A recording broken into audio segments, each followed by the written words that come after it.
তাদের থেকে চাইব সবার কাছ থেকে খুব সুন্দর একটি নৃত্য, খুব সুন্দর একটি অনুষ্ঠান।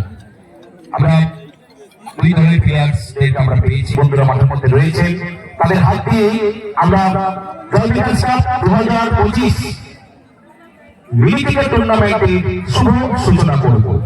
সেই